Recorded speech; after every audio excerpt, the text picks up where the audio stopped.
जय माता की। दोस्तों, जब भी बात नवरात्रि की आती है तो हमारे दिमाग पाठ पूजा, देवी माँ की अर्चना, आरती तक ही सीमित रह जाता है। लेकिन क्या आप जानते हैं कि नवरात्रि का त्यौहार क्यों मनाया जाता है? इसकी मान्यता क्या है?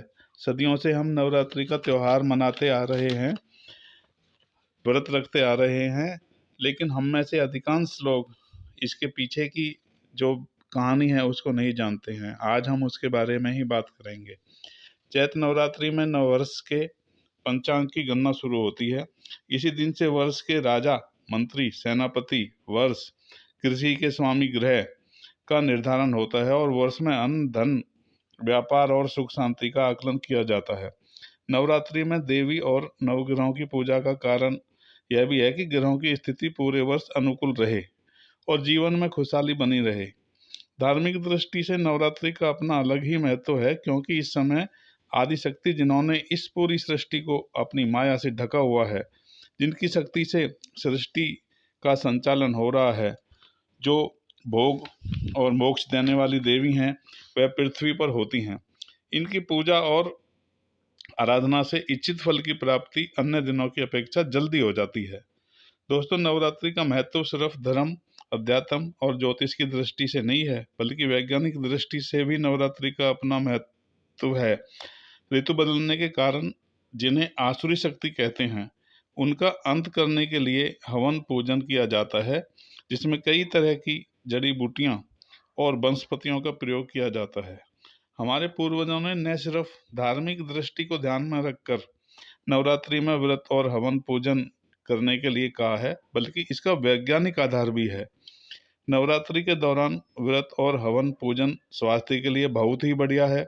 इसका कारण है कि चारों नवरात्रि ऋतुओं के संधि काल में होते हैं, यानी इस समय मौसम में बदलाव होता है, जिससे शारीरिक और मानसिक बल की कमी आती है। शरीर और मन को पुष्ट और स्वस्थ बनाकर नए मौसम के लिए तैयार करने के लिए व्रत किया जाता है।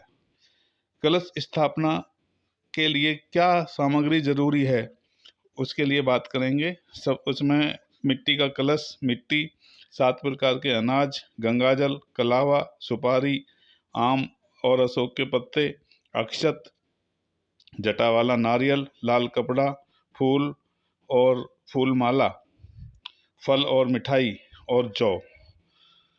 दोस्तों, कलश स्थापना की विधि, किस तरीके से हमें कलश स्थापित करना चाहिए।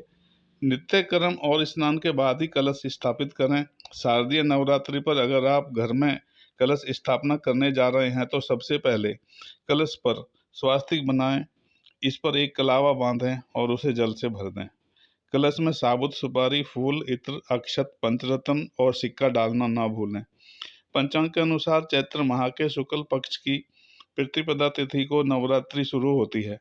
पहले दिन सबसे पहले कलश स्थापना करते हैं और फिर माँ शैलपुत्री की पूजा होती है।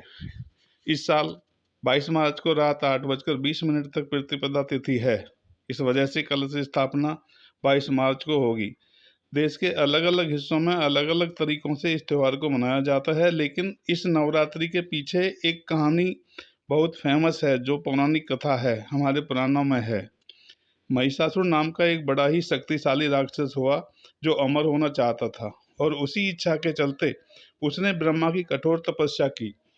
ब्रह्मा जी उसकी तपस्या से खुश हुए और उसे दर्शन देकर कहा कि उसे जो भी वर चाहिए वो मांग सकता है। महिषासुर ने अपने लिए अमर होने का वरदान मांगा। महिषासुर की ऐसी बात सुनकर ब्रह्मा जी बोले, जो इस संसार में पैदा होता है उसकी मौत निश्चित है, इसलिए जीवन और मृत्यु को छोड़कर जो चाहो मांग लो। ऐसा सुनकर महिषासुर ने कहा, ठीक है प्रभु, फिर मुझे ऐसा वरदान दीजिए कि मेरी मृत्यु ना हो, ना तो किसी देवता या असुर के हाथों हो, ना ही किसी मानव के हाथों हो, अगर हो तो किसी स्त्री के हाथों हो। महिषासुर की ऐसी बात सुनकर ब्रह्मा जी ने तथास्तु कहा और चले गए। इसके बाद तो महिषासुर राक्षसों का राजा बन गया। उसने देवताओं पर आक्रमण कर दिया।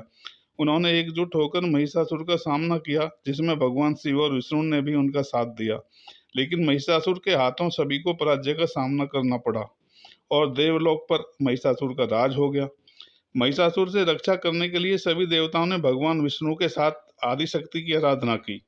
उन सभी के शरीर से एक दिव्य रोशनी निकली, जिसने एक बेहद खूबसूरत अप्सरा के रूप में देवी दुर्गा का रूप धारण कर लिया। देवी दुर्गा को देख महिषासुर उन पर मोहित हो गया और उनसे शादी करने का प्रस्ताव सामने रखा। बार बार वो यही कोशिश करता। देवी दुर्गा मान गई, लेकिन एक शर्त पर।